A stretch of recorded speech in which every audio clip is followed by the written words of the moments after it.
Okay, so I'm live. I'm going to be speaking a bit more quiet than normal because other people in this house are asleep.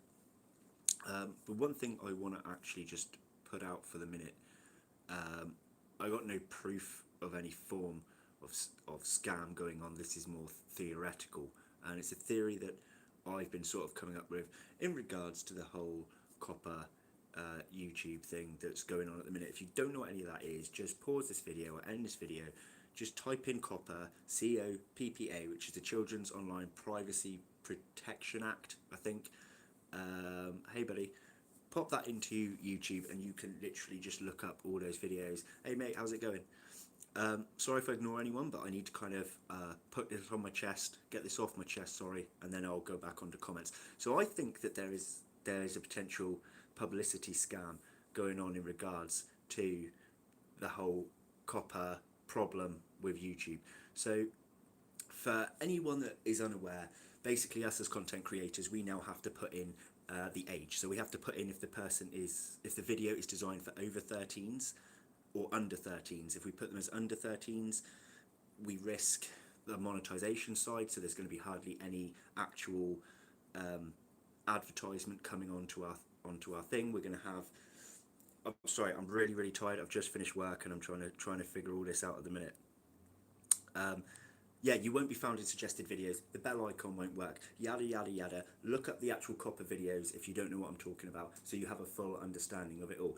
But what I'm actually going to bring up is my theory of the scam behind it all. So again, if you don't know what I'm talking about, go and look it up on YouTube first and then come back to this video or watch it on a replay. Or have both videos on at the same time if you don't have an understanding of this COPPA problem. The weird thing to me, the absolute weirdest thing to me, is that YouTube being fined the 170 plus million was real. Okay, the fact that we have to put in the age being over 13 or under 13 is real. The rules that we have to follow are real. So why am I saying scam? I'll tell you why I think that there's a scam going on here, a publicity scam. YouTube's been fined 170 mil, right? Now, YouTube gain, as far as I'm aware, 45% on top being our ad revenue. So every time we make something, 45% of what we've made is also YouTube's made.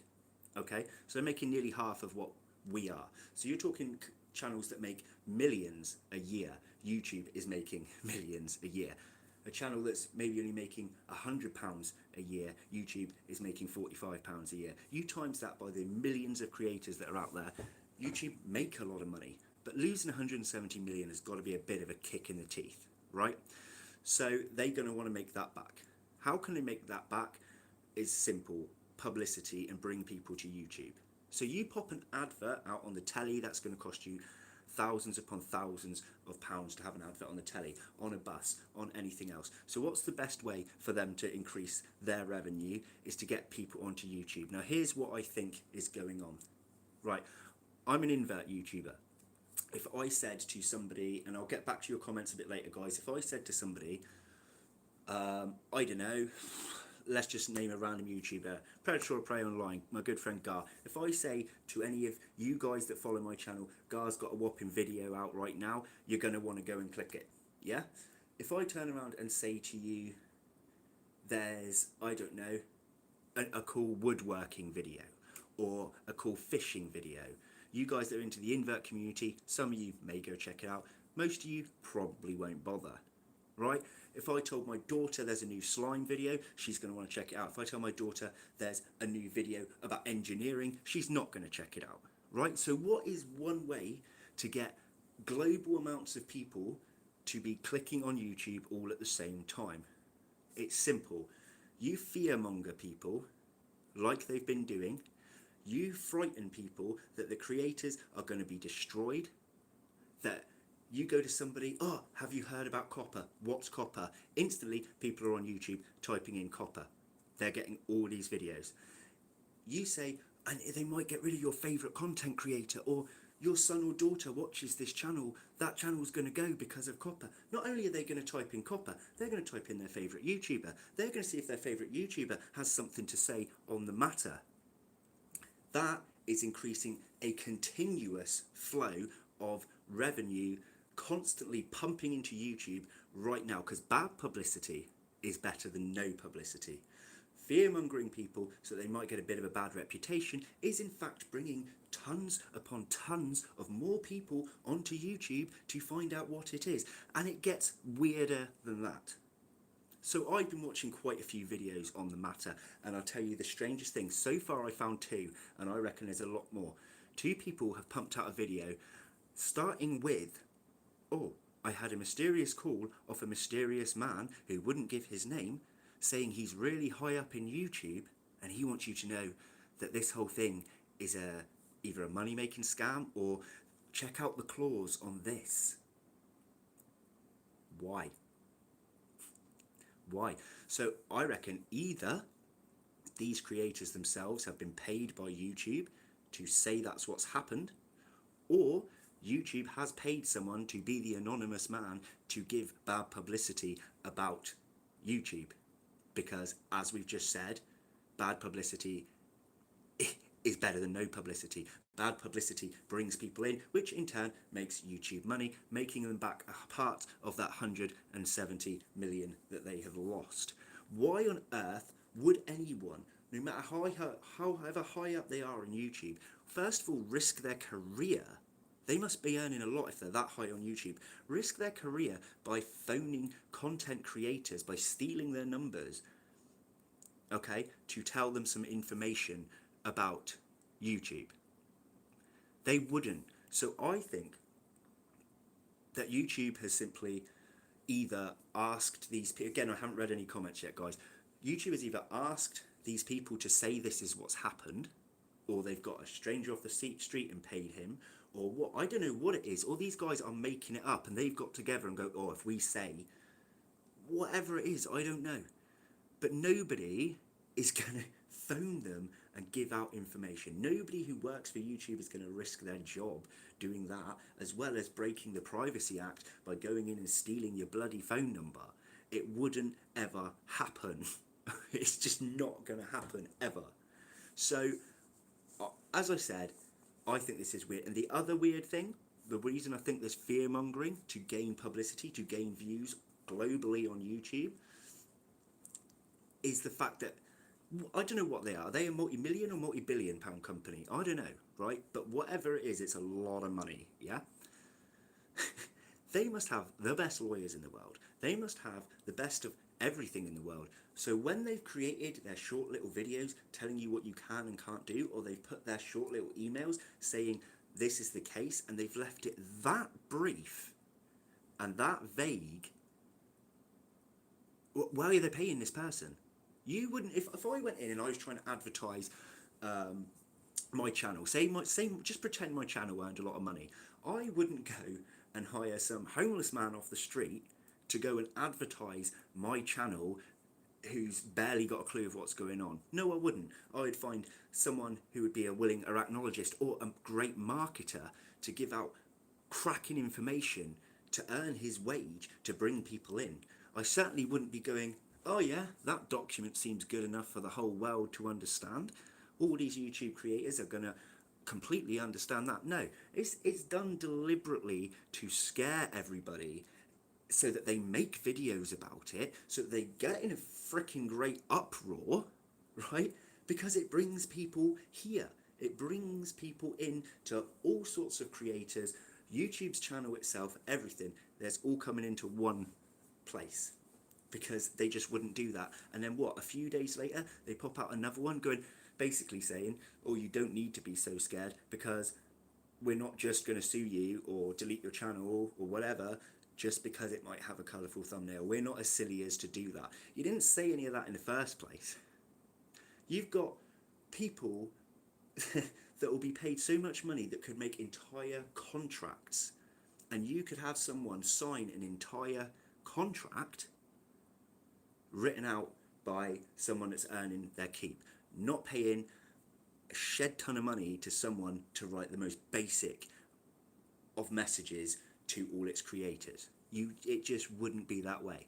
First of all, they're all scared. Now people are like, oh, maybe it's gonna be okay. What's gonna be next? Oh, it is okay. Then there'll be videos of, we're saved, my channel's saved.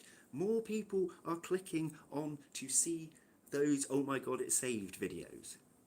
This is just a theory of mine. I don't know the ins and outs of YouTube. I don't even know the ins and outs of COPPA. I don't know the ins and outs. I haven't even read the entire contract I've already signed with YouTube because I can't be bothered and I just don't care. But what I do care about are these weird videos talking about strange phone calls to separate YouTubers. One is supposedly a lawyer, a social media lawyer, and he seems quite legit to me. Another one is a Nintendo reviewer. Two separate but quite decent channels. The lawyer didn't have as many subscribers as the other guy, but what he did have was mentions in the vidIQ channels, which is highly popular because it's the big tool used for YouTube. He's been mentioned in a lot of the massive YouTubers' videos on COPPA.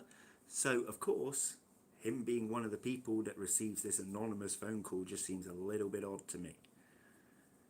And let's be honest, why don't they just simply have the tool that says on account creation, or send out a thing to every account saying I am over 13 years old, or I give parental consent, or whatever, which would solve the entire issue, because as far as I can tell, all of this stuff is based on personal opinion. My opinion of what might be a child's program will be completely different to another person's opinion of what might be a child's channel. There is no, people are kicking off because it's so vague. And they've put it vague as a reason. And that's what I think. All in all, complete and utter publicity scam to get millions of people clicking on YouTube. That little thing, what was it called? On change.org, they put a petition up, and the big YouTubers are saying, sign this petition. Now, in a matter of what? A day? 2 days? Maybe even 3? 600 and whatever thousand people had signed that petition. That means that those 600,000 people in the last couple of days have been watching the YouTube videos just about COPPA. And a lot of people are not going to be bothered to click the link because they don't care. They're just viewers, right? Oh, I only watch it casually anyway. Who really cares, right? So I reckon there's at least 5 times that amount of people have actually been watching these videos, if not more than 5 times that amount of people that haven't actually clicked to sign the petition. Millions. Well, there is, because some of them had like 2 million views on them. And this is all creating YouTube money, and people are putting these videos out there as well to create their own money. It's that they're going to create revenue because they have something they can put out. They have a reason to put a video. Mine doesn't matter. I sit here on 3,000 subscribers and I get less than 500 views per video on average. So me putting this out isn't me trying to scam anyone. I'm not going to make hundreds of thousands of views on this video. I'm just putting my personal opinion across. I'm not big enough for that to have that flow. But all these big guys, they're doing it, one, for their own personal gain. Who wouldn't? We're all a business in a way, right? And secondly, I think there's some sort of link between some of these big guys and YouTube itself, to be worried, to followed by being, oh, it's not so bad. And then, as I said, I predict, I'll put money on this, I predict that in a little while there'll be we're saved videos. Your favourite channel is saved. I'm saved. Don't worry, toy channels. Don't worry, gaming channels. Blah, blah, blah, blah, blah. One whole publicity stunt to bring people in. That is my opinion, so feel free to comment what you want. I just needed to rant about this because I am getting sick to death. When I first watched a video based on it, I panicked. Not for myself, ain't really going to affect me. I'm a nobody. No bot is going to care. No high up person is going to care about a channel as small as mine. They're going to be targeting the big ones, right? It is real. These laws do have to be put in place. I'm not saying any of that's a lie. But what I am saying is the fear-mongering was a tactic. It was a tactic to bring in a heavy flow of people all at the same time. Because these people aren't looking for one specific video. Well, they are, but I mean, they're not looking for one specific creator. They're looking for COPPA video, followed by COPPA video, followed by COPPA video.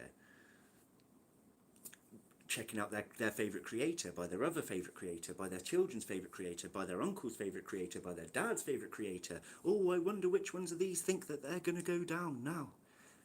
It brings in millions upon millions upon millions of views, and that alone, by the end of this whole thing, will make them their 170 million that they lost back like that. Guarantee it. They'll have that full money that they've lost back in a heartbeat because of fear-mongering on YouTube. That's just my personal opinion. Of course, you're entitled to your own. So I'm not going to lie to you guys. I'm not going to scroll right back up and read all the comments. I'm tired. I've had a long day at work. I just wanted to rant, and I'm sorry if I've annoyed anyone. And if you disagree with me, that's totally cool. You're entitled to your opinions just the same as I am. But I wanted to get it out there because if I see one more video saying I got a mysterious phone call from a high up YouTube person, I'm going to get really annoyed. Because no, you didn't. No, you didn't. And if you did, he's a liar. Or YouTube's paid someone, or you've been paid to say that somebody's given you a mysterious phone call. Right? It just seemed way too odd to me. Because you wouldn't risk bad-mouthing your own company unless it would A, give them publicity, or two, if you were genuinely worried, why are you working for a company that you hate? Why would you work for something and risk your very well paid job and break the Data Protection Act by stealing their phone numbers? You can go to prison for that. You're not going to do that just to warn a few YouTubers about certain clauses placed in the contracts that they haven't looked at. One of them was supposed to be a lawyer, for Christ's sake. He would have looked through that entire contract if he was doing his job properly. He doesn't need somebody to mysteriously call him and say, have you seen act this, clause that, whatever it is. He's a lawyer. It's his job. A social media lawyer would not need somebody to mysteriously call him and say, you've missed something. I haven't watched PewDiePie because I don't watch PewDiePie because of one reason. I like the guy, he seems quite funny. I watch him at my friend's house and I do enjoy his content, but I don't watch him because I don't like to follow sheep, basically.